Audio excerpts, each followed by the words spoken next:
কাতারে অবস্থান নেয় হামাস নেতারা নিহত হলেই থামবে যুদ্ধ, মন্তব্য নেতানিয়াহুর। জিম্মি মুক্তির পথে প্রধানমন্ত্রীকেই বাধা ভাবছেন ইসরায়েলিরা। উপত্যকায় নিহত আরও 51। রাশিয়া বেলারুশ যৌথ মহড়াকে ঘিরে ইউরোপে উত্তেজনা। ক্ষেপণাস্ত্রের প্রদর্শনী সহনশীলতার পরীক্ষা, বলছে ন্যাটো। ইউক্রেনের ড্রোন হামলায় রুশ তেল শোধনাগারে আগুন।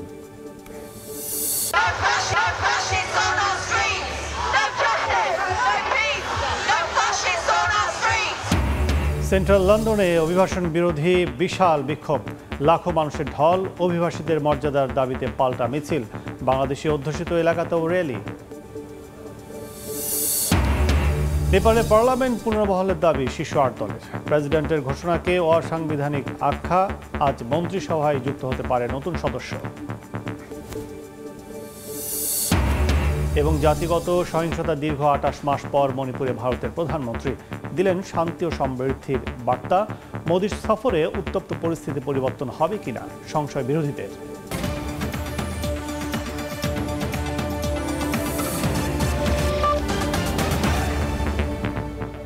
আন্তর্জাতিক সময়ের সঙ্গে আছে আমি কাজল আব্দুল্লাহ। কাতারে অবস্থান হামাসের শীর্ষ নেতাদের সরাতে পারলেই গাজা যুদ্ধের অবসান হবে বলে মন্তব্য করেছেন ইসরায়েলের প্রধানমন্ত্রী বেনিয়ামিন নেতানিয়াহু।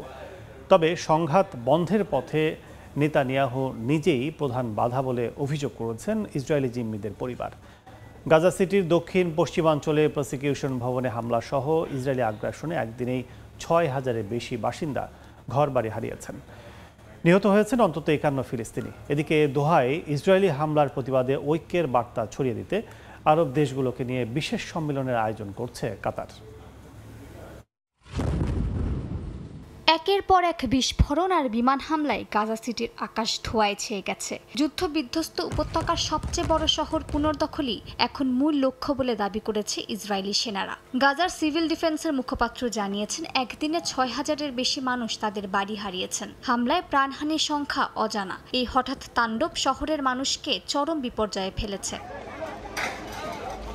একই সঙ্গে গাজার ভেতরেও ধ্বংসযজ্ঞ চলছে। রিমালপাড়ায় চার্জিং পয়েন্টে ভিড় করা বাসিন্দাদের ওপর বিমান হামলায় বহু নিহত হয়েছেন। আল ওয়াদিতে খাদ্যের খোঁজে আসা ক্ষুধার্ত মানুষও নিহত হন। ধ্বংস হয়েছে আবাসিক টাওয়ার বুর্জ আল নূর, সঙ্গে প্রসিকিউশন ভবন সহ বহু স্থাপনা।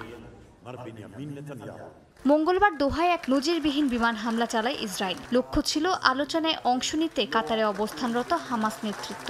এই হামলাকে ঘিরে মুখোমুখি অবস্থান নিয়েছেন নেতানিয়াহু ও জিম্মিদের পরিবার। প্রধানমন্ত্রী বলছেন, দোহায় অবস্থানরত হামাস নেতাদের অপসারণ করলে কেবল যুদ্ধ থামানো সম্ভব। তিনি হামাসের নেতাদের সন্ত্রাসী আখ্যা দিয়ে দাবি করেন, তারা গাজার মানুষের কষ্টের প্রতি উদাসীন। তারাই শান্তি প্রক্রিয়াকে আটকে রেখেছে বলে অভিযোগ করেন নেতানিয়াহু। কিন্তু জিম্মিদের পরিবারের অভিযোগ, আসল বাধা নেতানিয়াহু নিজে। তারা ক্ষোভ প্রকাশ করে জানান, সমঝোতার সুযোগ এলেই তিনি হামলা চালিয়ে তা নষ্ট করেন। তাদের দাবি, এতে করে ৪৮ জিম্মির জীবন আরও ঝুঁকির মুখে ঠেলে দেওয়া হচ্ছে। এদিকে দোহা হামলার প্রতিবাদে সোমবার জরুরি সম্মেলন ডাকছে কাতার। এতে যোগ দেবেন আরব ও মুসলিম বিশ্বের নেতারা। তারা বলছেন, এটি শুধু সার্বভৌমত্বে আঘাত নয়, কূটনীতির ওপরও সরাসরি আক্রমণ। বিশেষজ্ঞদের মতে এই সম্মেলন ইসরায়েলকে স্পষ্ট বার্তা দেবে যে এমন আগ্রাসনকে আর স্বাভাবিক হিসেবে মেনে নেওয়া হবে না। মালিহা সুহরওয়ার্দী, সময় সংবাদ। কাতারে স্থল অভিযান চালিয়ে হামাস নেতাদের হত্যায় নেতানিয়াহুর পরিকল্পনা নাকচ করে দিয়েছিল মোসাদ। এক প্রতিবেদনে এমন তথ্য দিয়েছে ওয়াশিংটন পোস্ট। ইসরায়েলি গোয়েন্দা সংস্থাটির শঙ্কা ছিল, এ ধরনের পদক্ষেপ জিম্মি মুক্তি ও যুদ্ধবিরতির প্রক্রিয়ায় বাধা সৃষ্টি করতে পারে। তবে শেষ পর্যন্ত দোহায় বিমান হামলা চালাতে বাধ্য হয় ইসরায়েল। ওই হামলায় শীর্ষ কোনো হামাস নেতা নিহত হয়নি। ফলে এর যথার্থতা নিয়ে খোদ ইসরায়েলি নিরাপত্তা কর্মকর্তাদের মধ্যেই দেখা দিয়েছে মতবিরোধ। গেল মঙ্গলবার কাতারের রাজধানী দোহায় বিমান হামলা চালায় ইসরায়েল। এতে নিহত হন ফিলিস্তিনি স্বাধীনতাকামী সংগঠনের কয়েকজন সদস্য। আরব গণমাধ্যমগুলোর খবর, হামলার আগে বৈঠক স্থলে মোবাইল রেখে নামাজ আদায় করতে গিয়েছিলেন হামাসের জ্যেষ্ঠ নেতারা। ফলে প্রাণে বেঁচে যান তারা। ওয়াশিংটন পোস্ট এক প্রতিবেদনে জানিয়েছে, কাতারে স্থল অভিযান চালিয়ে হামাস নেতাদের হত্যায় নেতানিয়াহুর পরিকল্পনা নাকচ করে দিয়েছিল মোসাদ। বিষয়টি সম্পর্কে অবহিত দুই ইসরায়েলি নাম প্রকাশ না করার শর্তে ওয়াশিংটন পোস্টকে বলেন, মোসাদ প্রধান বার্নিয়া দোহায় হামাস নেতাদের হত্যার জন্য স্থল অভিযান চালানোর বিরোধিতা করেন। তারা বলেন, বার্নিয়া আপত্তি করেছিলেন এই ভেবে যে এ ধরনের অভিযান কাতারি কর্মকর্তাদের সাথে মোসাদের সম্পর্ককে খারাপ করবে, বাধা সৃষ্টি করবে জিম্মি মুক্তি ও যুদ্ধবিরতির প্রক্রিয়ায়। অভ্যন্তরীণভাবেও ইসরায়েলি নিরাপত্তা মহলে এ পরিকল্পনা নিয়ে ভিন্ন মত ছিল। মোসাদ প্রধান ছাড়াও ইসরায়েলি সেনাপ্রধান ও জাতীয় নিরাপত্তা উপদেষ্টা এর বিরোধিতা করলেও প্রধানমন্ত্রী নেতানিয়াহু ও প্রতিরক্ষা মন্ত্রী ইসরায়েল কাটস পরিকল্পনা এগিয়ে নিতে জোর দেন। তবে ওই হামলায় হামাসের শীর্ষ কোনো নেতা নিহত না হওয়ায় এর যথার্থতা নিয়ে খোদ ইসরায়েলি নিরাপত্তা কর্মকর্তাদের মধ্যে দেখা দিয়েছে মতবিরোধ। ফারহাদ চৌধুরী, সময় সংবাদ। ইসরায়েলিদের ক্রমবর্ধমান আগ্রাসনে শহর ছাড়তে বাধ্য হচ্ছেন লাখ লাখ ফিলিস্তিনি। আক্রমণের মুখে পায়ে হেঁটেই পাড়ি জমাচ্ছেন দক্ষিণাঞ্চলের দিকে। পুরো শহরকে খালি করার নির্দেশ দিয়ে দখলদার বাহিনী আকাশপথে বোমাবর্ষণ অব্যাহত রেখেছে। জাতিসংঘ বলছে, দুর্ভিক্ষের মধ্যেই এই অভিযান গাজার মানুষকে আরও গভীর বিপর্যয়ে ঠেলে দেবে। মাথার উপরে ছাদ, দুবেলা দুমুঠো খাবার আর জীবনের নিরাপত্তা বেশ কয়েক মাস আগেই হারিয়েছেন অবরুদ্ধ গাজার বাসিন্দারা। পায়ের নিচে যে মাটিটুকু সহায় ছিল, এবার সেটুকুও ছিনিয়ে নিতে উঠে পড়ে লেগেছে নেতানিয়াহু সেনারা। মুহূর্তে নোটিশ দিয়েই বিমান হামলা চালিয়ে গুঁড়িয়ে দেয়া হচ্ছে একের পর এক ভবন, পুড়িয়ে দেয়া হচ্ছে অস্থায়ী তাঁবুগুলো। এই অবস্থায় প্রাণ বাঁচাতে শহর ছাড়তে বাধ্য হচ্ছেন স্থানীয়রা। যৎসামান্য সম্পদটুকু নিয়েই পাড়ি জমাচ্ছেন অজানা গন্তব্যের উদ্দেশ্যে। গাড়ি ভাড়া করতে না পেরে অনেকে ক্লান্ত পায়ে হেঁটেই দক্ষিণাঞ্চলের উদ্দেশ্যে রওনা দিয়েছেন। কেউ কেউ নিজের প্রতিবন্ধী সন্তানকে কাঁধে তুলে হাঁটছেন মাইলের পর মাইল। পালাতে গিয়ে পথেই মারা যাচ্ছেন অনেকে, তৃষ্ণায়, ক্ষুধায়, বোমার আঘাতে। রাফা থেকে শুরু করে জিকিম পর্যন্ত কোনো নিরাপদ জায়গা নেই। যারা বলে যে খালি জায়গা আছে, এটা কেবলই ফালতু কথা।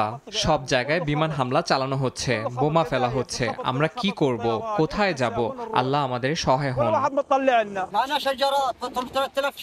আমাদের কাছে গাড়ি ভাড়ার টাকা নেই। গাড়ি ভাড়ার জন্য প্রায় 3000 শেকেল প্রয়োজন, তাই হেঁটেই রওনা দিয়েছি।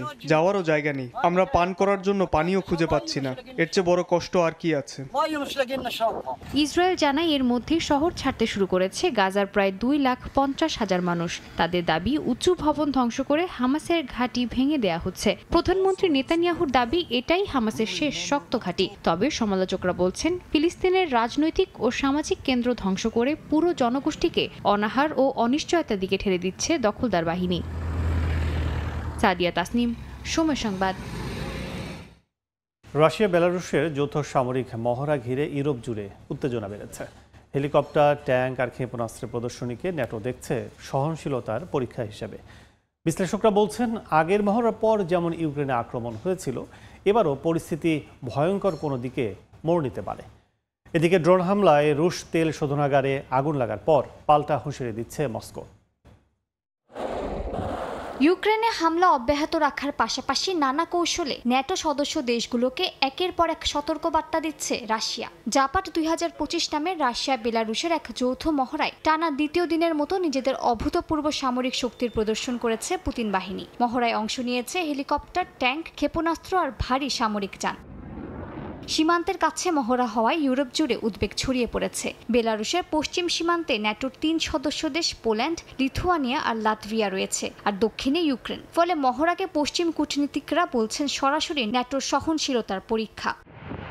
বিশ্লেষকদের মতে 2021 সালে সর্বশেষ জাপাট মহড়া অনুষ্ঠিত হওয়ার মাত্র 5 মাস পরে ইউক্রেনে পূর্ণমাত্রার আক্রমণ চালায় রাশিয়া। তাই এবারকার মহড়া ঘিরে পশ্চিমা বিশ্বে নতুন করে আশঙ্কা তৈরি হয়েছে যে এ ধরনের সামরিক প্রদর্শন অনেক সময় বড় ধরনের পদক্ষেপের পূর্বাভাস হয়ে দাঁড়ায়। ড্রোন হুমকির জেরে পোল্যান্ডে বিমান ঘাঁটি সতর্ক অবস্থায় রাখা হয়েছে। বন্ধ হয়ে গেছে লুবলিন বিমানবন্দরও। ফ্রান্স এরই মধ্যে পোল্যান্ডে 3টি রাফাল যুদ্ধ বিমান পাঠিয়েছে। একই সঙ্গে ন্যাটো শুরু করেছে নতুন সামরিক মহড়া ইস্টার্ন সেন্ট্রি। এদিকে ইউক্রেনে পাল্টা আক্রমণে রাশিয়ার অন্যতম বড় ইউফা তেল শোধনাগারে আগুন ধরে গেছে। ড্রোন হামলার দায় স্বীকার করেছে কিয়েভ। রাশিয়া দাবি করছে হামলায় বড় কোনো ক্ষতি হয়নি। মালিহা সুহরওয়ার্দী, সময় সংবাদ। মস্কো সিটি ডে উপলক্ষে নতুন ন্যাশনাল স্পেস সেন্টার উদ্বোধন করেছেন রুশ প্রেসিডেন্ট ভ্লাদিমির পুতিন। স্থানীয় সময় শনিবার মস্কো উদ্বোধনী আয়োজনে যোগ দেন প্রেসিডেন্ট পুতিন। 2019 সাল থেকে নির্মাণাধীন ন্যাশনাল স্পেস সেন্টার যৌথভাবে বাস্তবায়ন করেছে মস্কো সিটি প্রশাসন ও রাশিয়ান স্পেস এজেন্সি। এই প্রকল্প মহাকাশ শিল্পের গবেষণা ও নকশা কার্যক্রমকে এক ছাদের নিচে আনার লক্ষ্য নিয়ে গড়ে তোলা হয়েছে।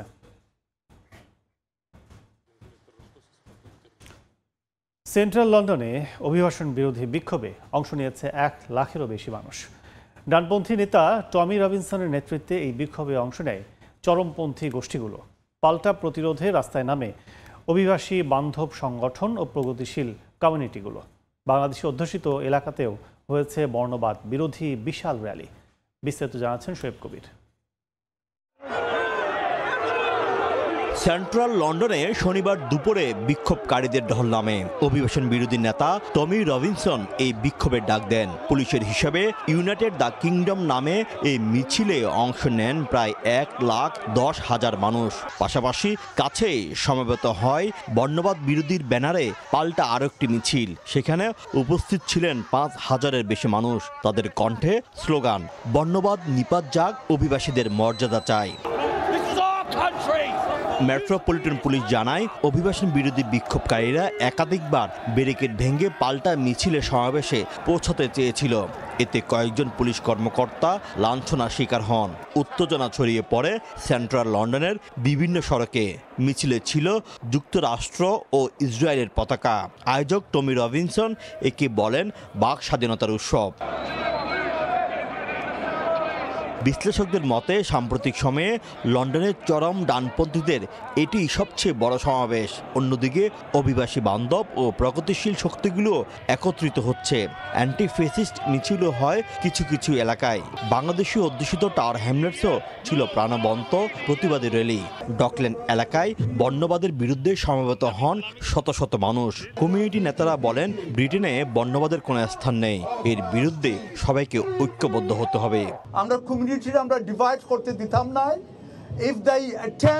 if English Defence League attempt to come to Tower Hamlets, আমরা ইনশাআল্লাহ আমরা in solidarity the whole of Tower Hamlets আমরা বাড়াইমু, প্রতিবাদ করমু, আমরা স্ট্যান্ড করমু United to say no to racism, no to prejudice and yes to community cohesion.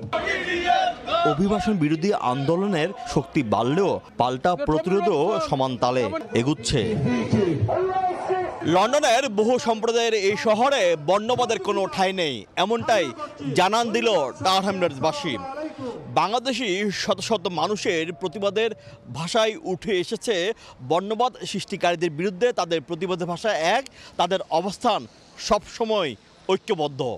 Shoaib কবির, সময় সংবাদ, লন্ডন। আন্তর্জাতিক সময় আরও থাকছে। মার্কিন হামলার পরও অক্ষত ইরানের পারমাণবিক স্থাপনা। দাবি ইসরায়েলের, নিষেধাজ্ঞা দেয়া হলে পরমাণু চুক্তি থেকে বেরিয়ে যাওয়ার হুঁশিয়ারি তেহরানের।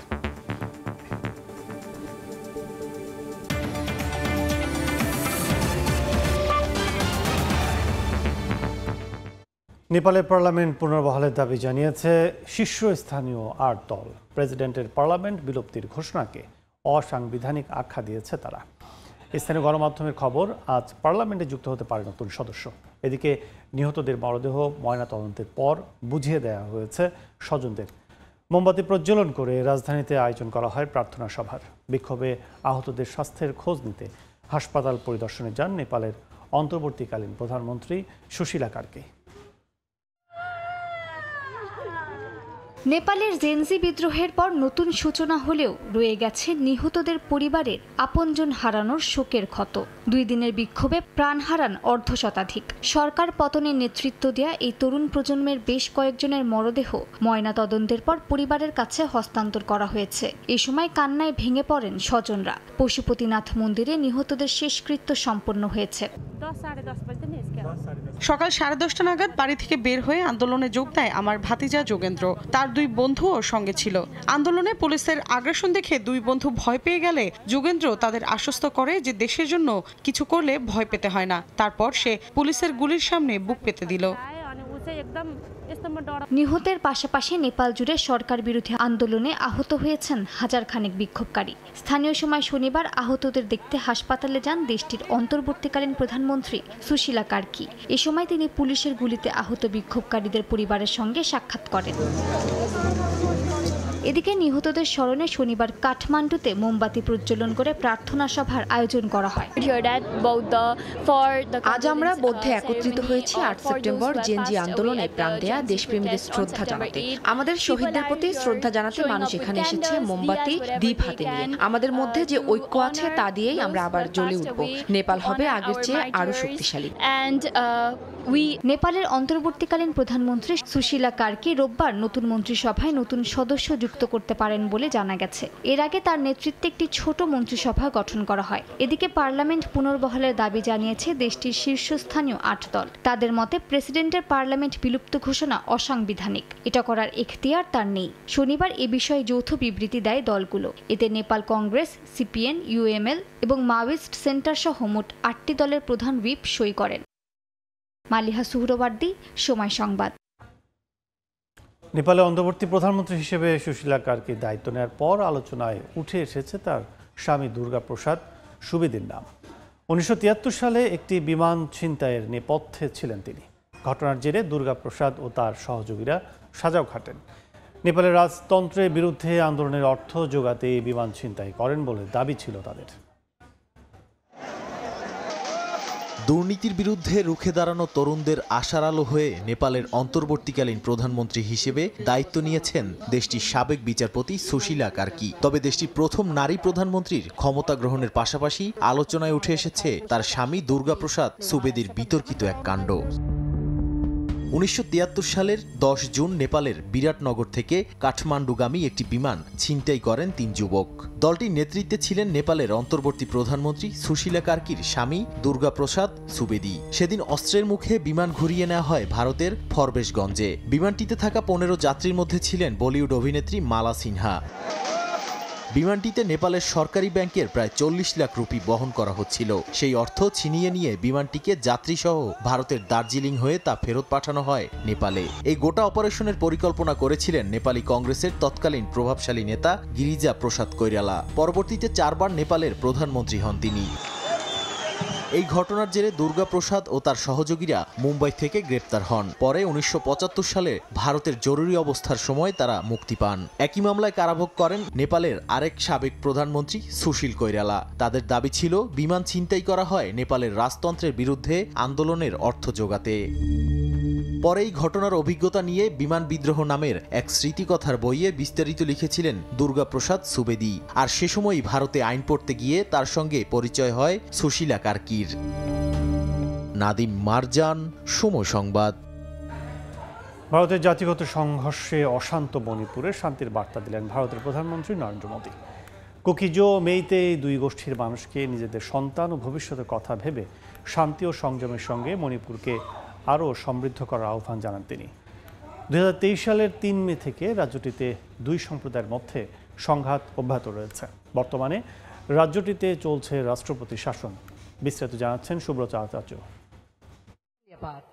সহিংসতার আগুনে দগ্ধ মণিপুরে প্রধানমন্ত্রীর আগমন ঘিরে বেশ কিছুদিন ধরেই চলছিল তুমুল আলোচনা সমালোচনা। আদৌ এই সভায় দেশের প্রশাসনিক প্রধান যোগ দেবেন কিনা তা নিয়েও জল্পনা ছিল প্রবল। অবশেষে সব জল্পনার অবসান ঘটিয়ে উত্তপ্ত মণিপুরে 28 মাস পর পা রাখলেন ভারতের প্রধানমন্ত্রী, দিলেন উন্নয়নের ঢালাও প্রতিশ্রুতি। শুক্রবার দুপুরে ইম্ফলে নামার পর প্রবল বৃষ্টির কারণে হেলিকপ্টারের বদলে সড়কপথে চুনাচাঁদপুর পৌঁছন তিনি। সেখানে গিয়ে সহিংসতায় ক্ষতিগ্রস্ত পরিবারের সঙ্গে দেখা করেন প্রধানমন্ত্রী। বাস্তুচ্যুত মানুষদের খোঁজখবর নেন, শোনেন তাদের কষ্টের গল্প। সংঘর্ষের কেন্দ্রস্থল চুনাচাঁদপুরেই জনসভায় মোদী বলেন, শান্তি, সমৃদ্ধি ও উন্নতির প্রতীক হোক মণিপুর। পাশাপাশি উন্নয়ন প্রকল্পের কথাও তুলে ধরেন তিনি। মণিপুরে যে কোনো ধরনের সহিংসতাই দুঃখজনক। এই সহিংসতা আমাদের পূর্বপুরুষ আর ভবিষ্যৎ প্রজন্মের প্রতি বড় অন্যায়। তাই মণিপুরকে শান্তি ও উন্নতির পথে এগিয়ে নিতে হবে আমাদের, আর সেটা করতে হবে একসঙ্গেই। তবে মোদির এই সফরে কতটা বাস্তব পরিবর্তন আসবে তা নিয়ে প্রশ্ন তুলছেন বিরোধীরা। 2023 সালের মে মাস থেকে ছড়িয়ে পড়া জাতিগত সহিংসতায় অন্তত 250 জন প্রাণ হারিয়েছেন। এখনও গৃহহারা 60,000 মানুষ। অসংখ্য পরিবার দিন কাটাচ্ছে অস্থায়ী শিবিরে। অন্যদিকে সফর ঘিরে মণিপুরের উত্তেজনাও ছিল প্রবল। বিরোধী সংগঠনগুলো ব্ল্যাক ডে পালনের ডাক দিয়েছিল। অভিযোগ, এতদিন কেন্দ্রীয় নেতৃত্ব নীরব ছিলেন। তাই প্রধানমন্ত্রীর এই সফর একদিকে যেমন আশার আলো জাগাচ্ছে, অন্যদিকে প্রশ্ন তুলছে যে এটি কি শুধুই প্রতীকী সফর নাকি সত্যি শান্তি ফেরানোর রূপরেখা। সুব্রত আচার্য, সময় সংবাদ, ভারত। ইসরায়েল যুক্তরাষ্ট্রের হামলায় ইরানের পারমাণবিক স্থাপনা পুরোপুরি ধ্বংস হয়নি বলে দাবি করেছে খোদ ইসরায়েলি গোয়েন্দারা। তেহরানের পারমাণবিক কার্যক্রম পূর্ণাঙ্গরূপে চালু করা এখন সময়ের বিষয় মাত্র। ফ্রান্স, জার্মানি ও যুক্তরাজ্য স্ন্যাপব্যাক প্রক্রিয়া চালু করলে ইরান এনপিটি থেকে বেরিয়ে যাবে বলে হুঁশিয়ারি দিয়েছে দেশটির পার্লামেন্টের সদস্যরা। নিষেধাজ্ঞার বেড়াজাল উপেক্ষা করে চীনা বাজারে ইরানি তেলের বাণিজ্য নতুন মাত্রা ছুঁয়েছে। ইসরায়েল যুক্তরাষ্ট্রের হামলার পর ইরানের পারমাণবিক কার্যক্রম পুরোপুরি ধ্বংসের দাবি করেন মার্কিন প্রেসিডেন্ট ডোনাল্ড ট্রাম্প ও ইসরায়েলের প্রধানমন্ত্রী বেনিয়ামিন নেতানিয়াহু। অন্যদিকে তেহরান বরাবরই দাবি করে আসছে তাদের শান্তিপূর্ণ কর্মসূচি ধ্বংস হয়নি। ফরাসি পত্রিকা লে মোদের বরাত দিয়ে জানা গেছে, সেপ্টেম্বরে প্যারিসে ইসরায়েলি কর্মকর্তারা জানিয়েছেন যদিও ফর্দ ও নাতানজ সহ বহু সমৃদ্ধকরণ কেন্দ্রে হামলা চালানো হয়েছে, তবু ইরানের হাতে কিছু সেন্ট্রিফিউজ রয়েছে। ইসরায়েলি গোয়েন্দাদের দাবি এখনই পূর্ণাঙ্গ কর্মসূচি চালু সম্ভব নয়, তবে সময়ের অপেক্ষা মাত্র। জুনে ইসরায়েল যুক্তরাষ্ট্র যৌথ বিমান হামলার পর ওয়াশিংটন ইউরোপীয় মিত্রদের সঙ্গে গোয়েন্দা তথ্য ভাগ করা বন্ধ করেছে। তাই ফরাসিরা এখন ইসরায়েলি মূল্যায়নকে গুরুত্ব দিচ্ছে। শনিবার ইরানের পররাষ্ট্রমন্ত্রী আব্বাস আরাকচি পার্লামেন্টের জাতীয় নিরাপত্তা কমিশনের জরুরি বৈঠকে যোগ দেন। কট্টরপন্থী আইন প্রণেতারা জানতে চান মার্কিন ইসরায়েলি হামলায় ক্ষতিগ্রস্ত পারমাণবিক স্থাপনায় আন্তর্জাতিক পারমাণবিক শক্তি সংস্থা প্রবেশাধিকার পাবে কিনা। আরাকচি আশ্বস্ত করেছেন যে পরিদর্শনের অনুমতি শুধুই সুপ্রিম ন্যাশনাল সিকিউরিটি কাউন্সিল দিতে পারবে। ইউরোপের 3 দেশ ফ্রান্স, জার্মানি ও যুক্তরাজ্য স্ন্যাপব্যাক প্রক্রিয়া অর্থাৎ নিষেধাজ্ঞার প্রক্রিয়া চালু করলে ইরান এনপিটি বা পারমাণবিক অস্ত্রবিরোধ চুক্তি থেকে বেরিয়ে যাবে বলে হুঁশিয়ারি দিয়েছে দেশটির পার্লামেন্টের সদস্যরা। চীনের বাজারে ইরানি তেলের প্রবাহ আবার যুক্তরাষ্ট্রের প্রেসিডেন্ট ডোনাল্ড ট্রাম্পের ক্ষমতা নেয়ার আগের অবস্থায় পৌঁছেছে। আগস্টে দেশটিতে দিনে 17 লাখ ব্যারেল ইরানি তেল আমদানি করেছে। মার্কিন নিষেধাজ্ঞা উপেক্ষা করে বেইজিংয়ের এই অবস্থানকে ওয়াশিংটনের সর্বোচ্চ চাপ কৌশলের বড় ব্যর্থতা হিসেবে দেখা হচ্ছে। মালিহা সুহরওয়ার্দী, সময় সংবাদ। মিয়ানমারের মাগওয়ে অঞ্চলে আরাকান আর্মির সঙ্গে জান্তা বাহিনীর তীব্র লড়াইয়ে প্রাণ হারিয়েছেন 70 জনের বেশি সেনা। এর মধ্যে দেশটির কৌকোতাও উপশহরে জান্তা বাহিনীর বিমান হামলায় প্রাণ হারিয়েছেন 22 স্কুল শিক্ষার্থী। এদিকে সম্প্রতি কুয়ালালামপুর ও জাকার্তায় 2টি গুরুত্বপূর্ণ প্রতিরক্ষা ফোরামে অংশ নিয়ে আঞ্চলিক সহযোগিতা জোরদারের আহ্বান জানিয়েছে জান্তা সরকার। সমালোচকরা বলছেন, একদিকে আঞ্চলিক সমন্বয়ের আলোচনা, অন্যদিকে অভ্যন্তরে দমনযোগ্য এই দ্বিমুখী বাস্তবতাই এখন মিয়ানমারের চিত্র। স্থানীয় সময় শুক্রবার মিয়ানমারের রাখাইন রাজ্যের কৌকতাও উপশহরের থায়াত তাবিন গ্রামের একটি স্কুলে বিমান হামলা চালায় জান্তা বাহিনী। এতে প্রাণ হারান বেশ কয়েকজন শিক্ষার্থী। ধ্বংস হয়ে যায় শিক্ষা প্রতিষ্ঠানটির একটি ভবন। মারাত্মক ক্ষতিগ্রস্ত হয় আশপাশের ঘরবাড়ি। গত বছর জানুয়ারি থেকে কৌকতাও উপশহরটি আরাকান আর্মির নিয়ন্ত্রণে রয়েছে বলে জানিয়েছে গণমাধ্যম। স্থানীয় প্রতিরক্ষা বাহিনীর অভিযোগ, নিয়ন্ত্রণ হারানো এলাকাগুলোতে আতঙ্ক সৃষ্টির জন্যই এমন হামলা চালাচ্ছে জান্তা সরকার। সম্প্রতি দেশটির চীন রাজ্যের কানপেটলেট উপশহরে 1 মাসের ব্যবধানে দ্বিতীয়বারের মতো হামলা চালিয়েছে জান্তা বাহিনী। এতে ধ্বংস হয়ে গেছে বিভিন্ন শিক্ষা প্রতিষ্ঠান। আলের নগাবে উপশহরে তীব্র লড়াই হয় আরাকান আর্মি ও জান্তা বাহিনীর মধ্যে। এতে প্রাণ হারান অর্ধশতাধিক জান্তা সেনা। বিদ্রোহীদের পাল্টা আক্রমণ ও প্রতিরক্ষায় পিছু হটতে বাধ্য হন তারা। এরই মধ্যে 14টি উপশহরের নিয়ন্ত্রণ নিলেও আরাকান আর্মির লক্ষ্য এখন সিত্তে, কিওয়াকপু ও মানাওং। এদিকে দেশের সংকট চললেও আসিয়ান নিরাপত্তা কাঠামো থেকে নিজেদের সরিয়ে নিচ্ছে না মিয়ানমারের সেনা শাসকরা। সম্প্রতি কুয়ালালামপুর ও জাকার্তায় 2টি গুরুত্বপূর্ণ প্রতিরক্ষা ফোরামে অংশ নেয় দেশটির সেনা ও বিমান বাহিনী। বৈঠকে আঞ্চলিক সহযোগিতা জোরদারের কথা বলেন তারা। সমালোচকরা বলছেন, আন্তর্জাতিক ফোরামে ঐক্য ও আঞ্চলিক সহযোগিতার বার্তা দিলেও বাস্তবে নিজ দেশে দমন-পীড়ন, নির্বিচারে হামলা ও মানবাধিকার লঙ্ঘনের দায় বহন করছে জান্তা সরকার। মৌসুমী সাথী, সময় সংবাদ। পাকিস্তানের ওয়াজিরিস্তানে সন্ত্রাসীদের সঙ্গে বন্দুকযুদ্ধে দেশটির সেনাবাহিনীর 19 সদস্য নিহত হয়েছে। এ সময় পাল্টা গুলিতে প্রাণ হারিয়েছে আরও 35 সন্ত্রাসী। শনিবার ভোরের দিকে দক্ষিণ ওয়াজিরিস্তানের প্রত্যন্ত এক এলাকায় সামরিক বাহিনীর গাড়ি বহরে হামলা চালায় সন্ত্রাসীরা। এ সময় সেনাবাহিনীও পাল্টা গুলি চালায়। হামলার দায় স্বীকার করে বিবৃতি দিয়েছে পাকিস্তানি তালেবান। অস্ত্র, ড্রোন লুট করার দাবিও করেছে গোষ্ঠীটি। স্থানীয় বাসিন্দারা জানান, এই হামলার পর কয়েক ঘন্টা আকাশে উড়োজাহাজ টহল দেয়। হামলাকারীদের গ্রেফতারে অভিযান চলছে বলে জানিয়েছে পাকিস্তানের নিরাপত্তা বাহিনী। আন্তর্জাতিক সময় আরও থাকছে। ক্যারিবীয় সাগরে নতুন করে উত্তেজনা। ভেনেজুয়েলার মাছ ধরার জাহাজ জব্দ করল মার্কিন সেনারা। 9 জেলেকে 8 ঘন্টা জিম্মি রাখার অভিযোগ কারাকাসের। স্পেনের রাজধানী মাদ্রিদে ভয়াবহ বিস্ফোরণের ঘটনা ঘটেছে। স্থানীয় সময় শনিবার ভায়াকাস জেলায় এক ক্যাফেতে ঘটে দুর্ঘটনা। আহত অন্তত 25 জনের মধ্যে 3 জনের অবস্থা গুরুতর। বিস্ফোরণের সঙ্গে সঙ্গে ভেঙে পড়ে দেয়াল ও জানালার কাচ। ঘটনাস্থলে ছড়িয়ে পড়ে আতঙ্ক। জরুরি সেবা কর্মীরা দ্রুত ধ্বংসস্তূপ সরিয়ে আহতদের উদ্ধার করেন। স্থানীয়রা জানান, বিস্ফোরণের শব্দ ভূমিকম্পের মতো মনে হয়েছিল। এরপরই মুহূর্তেই সব নিস্তব্ধ হয়ে যায়। বিস্ফোরণের কারণ এখনো জানা যায়নি, তবে কর্তৃপক্ষ জানিয়েছে ঘটনাস্থল ঘিরে তদন্ত শুরু হয়েছে। কলম্বিয়ায় অবৈধ স্বর্ণখনি ধসে ভেতরে আটকা পড়েছেন অন্তত 7 জন শ্রমিক। স্থানীয় সময় শুক্রবার হঠাৎ স্বর্ণখনিটি ধসে পড়ে। এ সময় সেখানে বেশ কয়েকজন শ্রমিক কাজ করছিলেন বলে জানিয়েছে স্থানীয় প্রশাসন। খনিটি ধসে পড়ার পরপরই ফায়ার সার্ভিসকে খবর দেয় স্থানীয়রা। ঘটনাস্থলে এসে উদ্ধার কাজ শুরু করেন তারা। এ সময় আটকা পড়া ব্যক্তিদের পরিবারের সদস্য ছাড়াও উৎসুক জনতার ভিড় দেখা যায়। এর আগে গত বৃহস্পতিবার বন্যার পানিতে তলিয়ে যাওয়ায় খনিটিকে ঝুঁকিপূর্ণ ঘোষণা করা হয়েছিল। আন্তর্জাতিক সময়। ভেনেজুয়েলায় যুক্তরাষ্ট্রের সামরিক হুমকি বাড়ছে। ক্যারিবীয় সাগরে মার্কিন সেনারা ভেনেজুয়েলার একটি মাছ ধরার জাহাজ 8 ঘন্টা জব্দ করে রাখে বলে অভিযোগ করেছেন দেশটির পররাষ্ট্রমন্ত্রী। জাহাজে ছিলেন 9 জন সাধারণ জেলে। এদিকে প্রেসিডেন্ট মাদুরোর নির্দেশে প্রতিরক্ষা জোরদারে বেসামরিক নাগরিকরা আগ্নেয়াস্ত্র ব্যবহারের প্রশিক্ষণ নিচ্ছেন।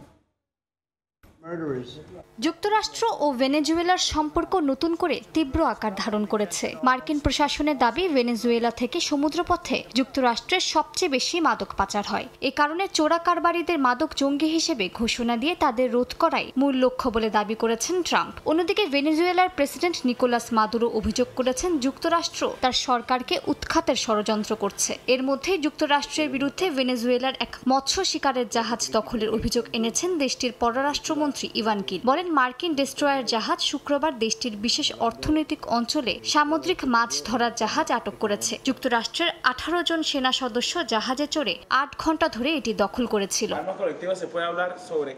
মাদুরো এই পরিস্থিতির জবাব হিসেবে দেশ জুড়ে মিলিশিয়াদের প্রশিক্ষণ শুরু করেছেন। 312টি ব্যারাকের মাধ্যমে বেসামরিক নাগরিকদের অস্ত্র ব্যবহার শেখানো হচ্ছে। অপারেশন ইন্ডিপেন্ডেন্স 200 পরিকল্পনার অংশ হিসেবে এই উদ্যোগ নেওয়া হয়েছে। মিলিশিয়া ভেনেজুয়েলার সশস্ত্র বাহিনীর একটি শাখা। লক্ষ্য হলো দেশীয় নাগরিকদের প্রতিরক্ষা সক্ষমতা বাড়ানো। আজ আমরা প্রেসিডেন্ট নিকোলাস মাদুরোর নির্দেশনায় একটি নাগরিক সামরিক প্রশিক্ষণ মহড়া কার্যক্রমে অংশ নিচ্ছি। এই নাগরিক সামরিক ঐক্যের মাধ্যমে আমরা আমাদের দেশের প্রতিরক্ষা সম্পর্কে জ্ঞান সংহত করতে চাই, যাতে আগামী দিনের জন্য পূর্ণাঙ্গ প্রতিরক্ষা নিশ্চিত করা যায়। এদিকে ফার্স্ট পোস্টের এক প্রতিবেদন অনুযায়ী যুক্তরাষ্ট্র ভেনেজুয়েলার মাদক চক্রকে সন্ত্রাসী সংস্থা হিসেবে চিহ্নিত করে সামরিক অভিযান চালাচ্ছে। তবে ভেনেজুয়েলার উৎপাদন সামান্য। মূল কোকেনের উৎস কলম্বিয়া। মালিহা সুহরওয়ার্দী, সময় সংবাদ। রাশিয়া থেকে তেল কিনছে এমন দেশের ওপর শুল্ক আরোপ করতে যুক্তরাষ্ট্রের মিত্রদের প্রতি আহ্বান জানিয়েছেন মার্কিন প্রেসিডেন্ট ডোনাল্ড ট্রাম্প। স্থানীয় সময় শুক্রবার G7 ভুক্ত দেশের অর্থমন্ত্রীদের বৈঠকে জব্দ করা রুশ সম্পদ ইউক্রেনের প্রতিরক্ষা খাতে ব্যবহার হবে কিনা তা আলোচনা করতে সম্মত হন তারা। তবে চীনের ওপর নতুন কোনো ট্যারিফ চাপায়নি মার্কিন প্রশাসন। রাশিয়া থেকে তেল কেনার শাস্তি হিসেবে গত মাসে ভারতের ওপর 25% বাড়তি শুল্ক আরোপের ঘোষণা দেন মার্কিন প্রেসিডেন্ট ডোনাল্ড ট্রাম্প। এতে বাণিজ্য আলোচনায় অচলাবস্থা তৈরি হয় নয়াদিল্লি ও ওয়াশিংটন ডিসির মধ্যে। তবে শুধু ভারতের ওপর শুল্কের বোঝা চাপিয়ে ক্ষান্ত হননি ট্রাম্প। এবার রাশিয়া থেকে তেল কিনছে এমন দেশের ওপর শুল্ক আরোপ করতে মিত্রদের প্রতি আহ্বান জানিয়েছে মার্কিন প্রশাসন। এ বিষয়ে স্থানীয় সময় শুক্রবার কানাডার সভাপতিত্বে G7 ভুক্ত দেশের অর্থমন্ত্রীদের এক ভার্চুয়াল বৈঠক হয়। বৈঠকের পর এক বিবৃতিতে কানাডা জানায়, জব্দ করা রুশ সম্পদ ইউক্রেনের প্রতিরক্ষা খাতে ব্যবহারের জন্য দ্রুত আলোচনা শুরু করতে সম্মত হয়েছেন অর্থমন্ত্রীরা। পাশাপাশি ইউক্রেন যুদ্ধে রাশিয়াকে বিভিন্নভাবে সহায়তাকারী দেশগুলোর বিরুদ্ধে নতুন শুল্ক ও বাণিজ্যিক পদক্ষেপ বিবেচনা করা হবে বলেও জানানো হয়।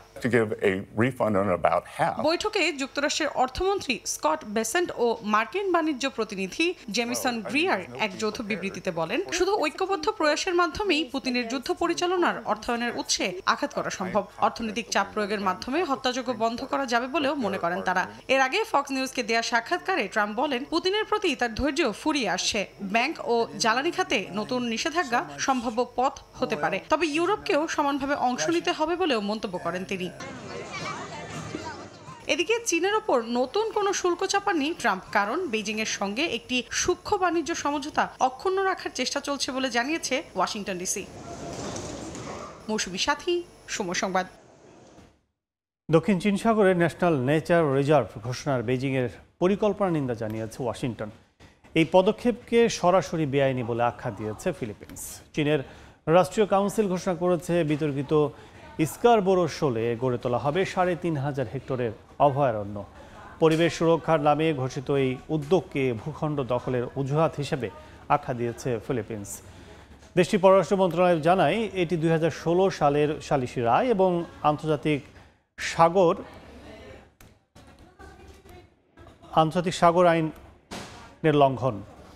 মার্কিন পররাষ্ট্রমন্ত্রী মার্কো রুবিও এক বিবৃতিতে বলেন, চীন জবরদস্তিমূলক কৌশল ব্যবহার করে প্রতিবেশী দেশগুলোর ওপর চাপ সৃষ্টি করছে, যা আঞ্চলিক স্থিতিশীলতার জন্য হুমকি স্বরূপ।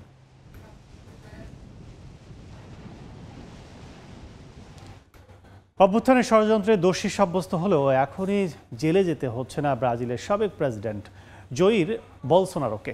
স্থানীয় সময় শুক্রবার রয়টার্সে দেয়া এক সাক্ষাৎকারে একথা জানান দেশটির শীর্ষ আইন বিশেষজ্ঞ ভ্যানিয়েল আগাস্তো।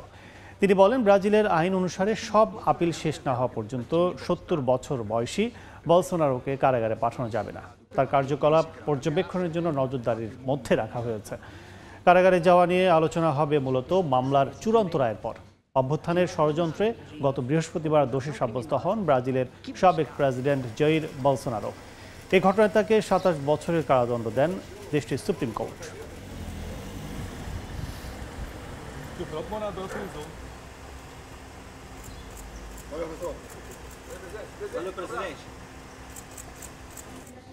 নিকারাগুয়ার সাবেক সামরিক কর্মকর্তার হত্যাকাণ্ডে জড়িত সন্দেহে ৪ জনকে গ্রেফতার করেছে কোস্টারিকা পুলিশ। গত জুনে সান হোসেন উপকণ্ডে নিজ বাসায় গুলিবিদ্ধ হয়ে মারা যান সরকার বিরোধী সমালোচক এই অবসরপ্রাপ্ত মেজর।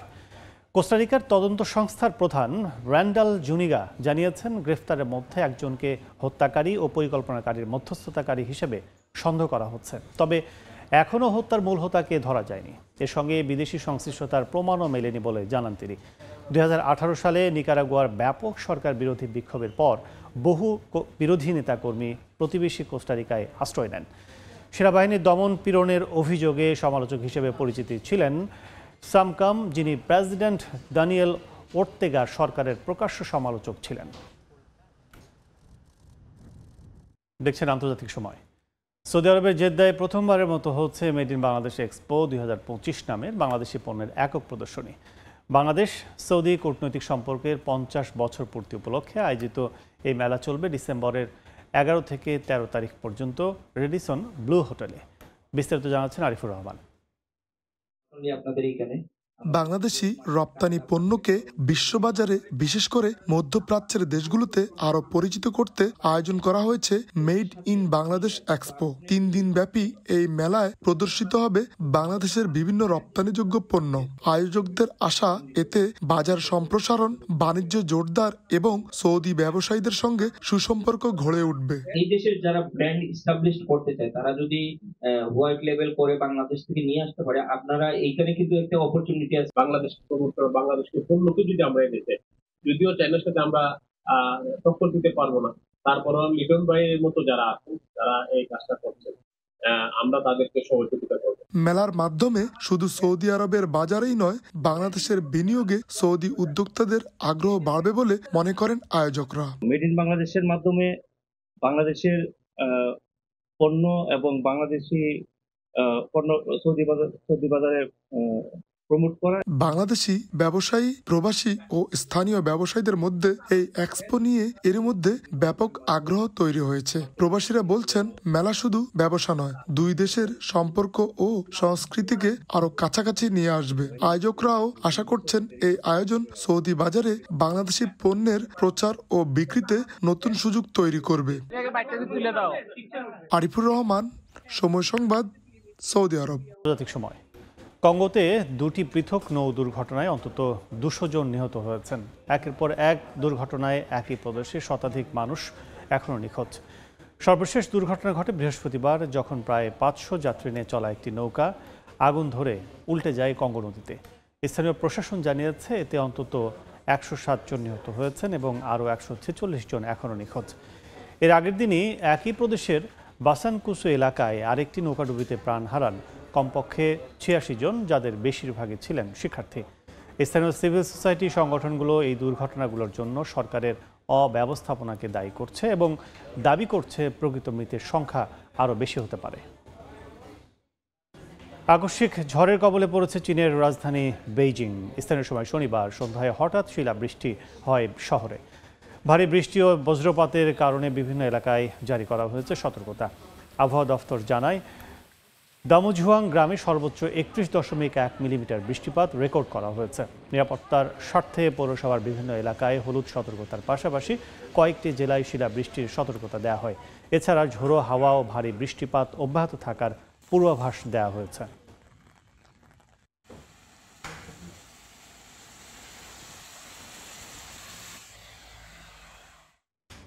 আন্তর্জাতিক সময়ের শীর্ষ সংবাদগুলো জানিয়ে দিচ্ছে আরেকবার। কাতারে অবস্থান নেয় হামাস নেতারা নিহত হলেই থামবে যুদ্ধ, মন্তব্য নেতানিয়াহুর। জিম্মি মুক্তির পথে প্রধানমন্ত্রীকে বাধা ভাবছেন ইসরায়েলিরা। উপত্যকায় নিহত আরও 51।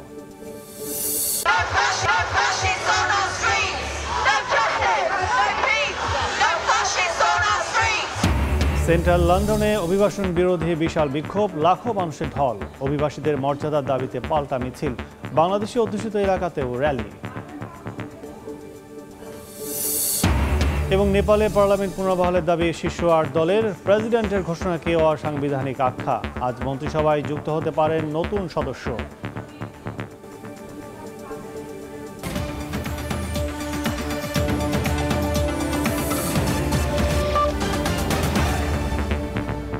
এই ছিল আন্তর্জাতিক সময়ে। সঙ্গে থাকুন সময়ের।